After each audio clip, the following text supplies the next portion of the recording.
Past, Present, and Occult, with me, Emiliano Noriega Petty. In this episode, I want to answer the questions, who is King Solomon and why is he so central to Freemasonry? I've recently gotten a new microphone, I hope you enjoy the quality.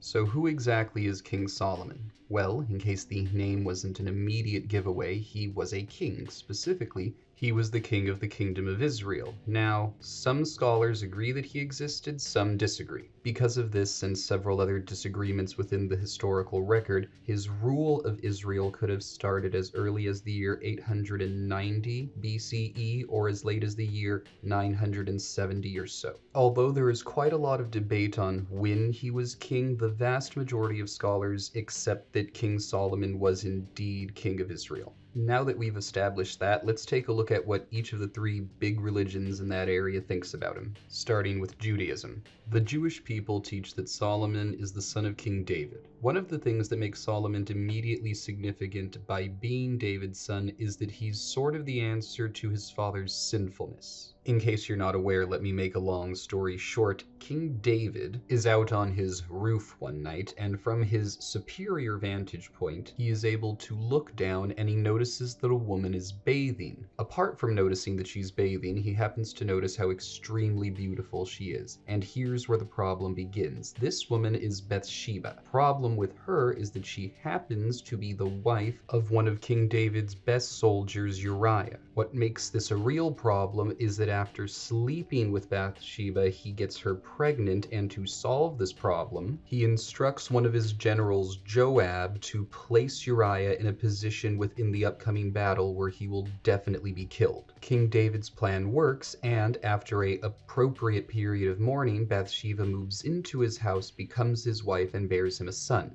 This son then dies 7 days later. The final interesting point about Bathsheba and David is that her second son is in fact King Solomon. So just to recap, King Solomon's mother is Bathsheba, and she used to be the wife of one of the elite soldiers in King David's army. King David is Solomon's father, and he basically stole this woman from her rightful husband by getting him killed in battle. And it's that sin that disqualifies David from building the temple. So now that you can see how King Solomon is in a sense the answer to his father's sin, let's look into him in particular. By and large, the tradition and account of the Jewish people is that Solomon was a fair, wise, and intelligent king. They hold him in incredibly high esteem because he built the temple to God. They do not, however, believe that he lived a completely sinless life. In fact, towards the end of his life, they believe he made a series of mistakes. His two main mistakes, according to Jewish tradition, are that he took foreign wives and, through their influence, began to worship foreign gods. The second he did that, he lost the blessing of the divine. His punishment for this is that during the reign of his son, the kingdom of Israel was broken up into two kingdoms, the northern kingdom of Israel and the southern kingdom of Israel. This division of the kingdom is supposed to, in effect, punish Solomon for his faithlessness. Just to make this point clear, the Jewish people do believe that when the Messiah comes and paradise opens, that Solomon will be in heaven. They don't think that he sinned so much as to make God that angry. I'll now explain what Christians think about King Solomon, and luckily they don't think too many different things about him. The main difference between Jewish and Christian thought is that Christians tend to see King Solomon as what they call a type of Christ, and that's a biblical figure who Christians see as a prefigurement of Jesus Christ. In the case of King Solomon, they believe that his wisdom is symbolic of the kingly wisdom that Jesus Christ will have, and that the imperfection that he has at the end of his life is simply proof that no earthly king will satisfy, only a king who is from heaven will. Now, when it comes to discussing King Solomon in a Muslim or Islamic context, the story changes actually quite a bit. First of all, since he is a prophet in Islam, he never sins in any way, because it's very important in Islam that prophets are sinless, completely sinless. This is because in Islam, not just what a prophet says, but the way that a prophet lives his life is a prophecy. Let me explain that before I move on. Muslims basically think that because a prophet is so pure and holy and connected to God, God, they can't possibly sin, and ergo every single thing they do is what God would want anyone to do, minus speaking for him. Moving on to what Muslims think about King Solomon, they tell a few different stories. One of them is that when it comes to King Solomon building the temple of God, they specifically say the following: "And to Solomon we subjected the wind. Its morning stride was a month's journey, and so was its evening stride. And we caused a stream of molten copper to flow for him. And we subjected some of the jinn to work under him by the Lord's will." Now in Islam, the jinn are effectively what we would call demons in the Western religious system. According to sources both Jewish, Christian, and Islamic, the way that Solomon was able to control these demons or jinn was through the use of a ring and a copper or brass vessel that he then bound the demons into. Now that's all I have to say about what the three major religions that make use of the figure of King Solomon think about King Solomon. What I'm now going to try to do is discuss a few of the legends related to him in brief, and then I'll get on to what we think about him as Masons. According to an Islamic story, magic came to Earth during the time of King Solomon when he was binding the jinn. Allow me to read to you the story. If you want to read it yourself, it's in the part of the Quran known as Surah al-Baqarah.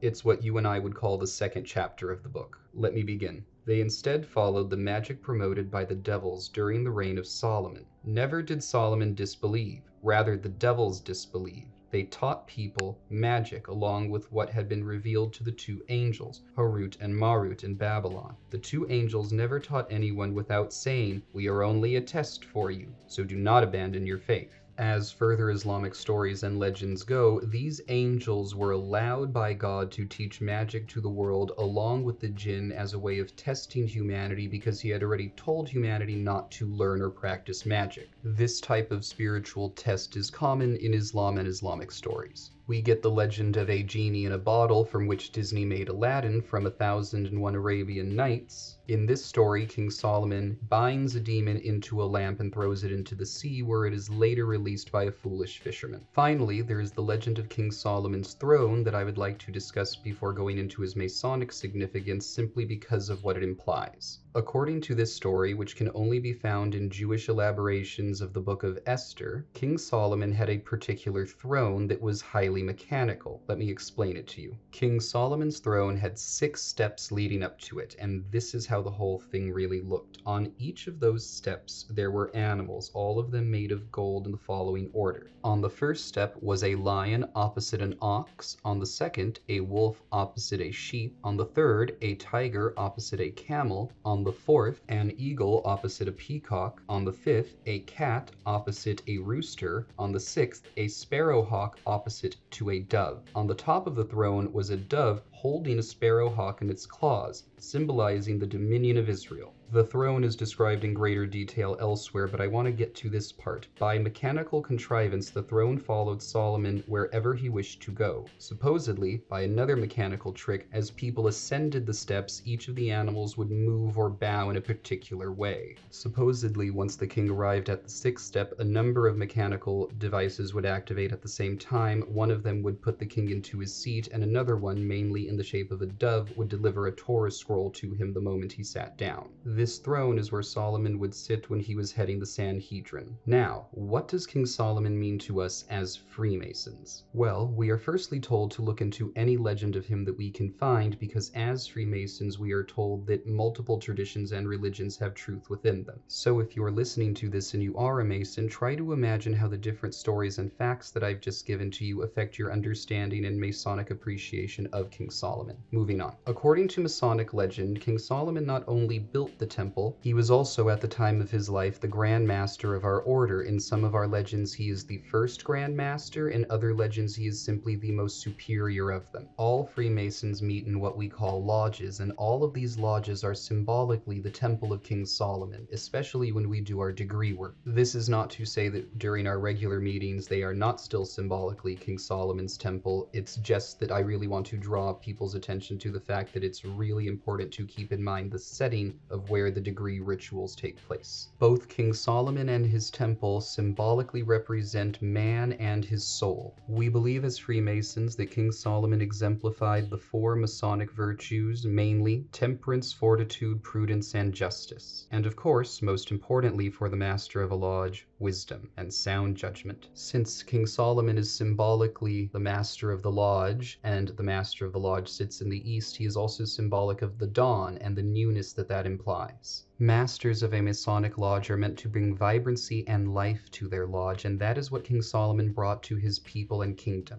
Although he may have had his flaws, the kingdom of Israel experienced the greatest peace and prosperity during his reign. At least that is what our legends and religious history tell us. As I mentioned earlier, the Temple of King Solomon is symbolically seen as a representation of the soul that we as Freemasons are told to perfect so that our souls may one day become spiritual bricks to build that perfect building made without hands that exists in the heavens. In the same way that no building can be successfully built in the day, especially no building of great importance or large stature, neither can the journey of our souls be completed in one day either. Becoming better men and people requires daily struggle and commitment. It also, as Masonic legend shows us, requires that we have a plan and know what the intention of God is within our lives. This and much more is what King Solomon and his temple teach us as Freemasons and mean to us as Freemasons. If you would like to learn more, all you have to do is discover your local lodge and begin attending their stated meeting dinners. We are a society with secrets, and we may or may not let you join. It depends on who you are and whether or not we think it'll be a good fit. But our doors are open for that initial visit, and if you are having trouble finding your local lodge, you can usually use the Grand Lodge website for your state or country to find the local lodge nearest to you, either by using a lodge locator tool on the website, or you can just reach out to the Grand Secretary for the state, and they'll definitely know. If you have any further comments or questions about King Solomon, his temple, and what either of them mean to Freemasonry or even the occult community in general, leave them down below and I'll get back to you as soon as I can. Thanks for watching. Don't forget to share, like, and subscribe, and the next episode of my podcast will be on meditation. The topic of my next YouTube video, similar to this one, will be the Regis poem. What is it about, and what might some of its implications be for Freemasonry as a whole? If you would like to book me to give a lecture or workshop at your lodge, you can look at my topic list and book me on my website, www.enplectures.com. Again, thank you so much for watching, and don't forget to share, like, and subscribe.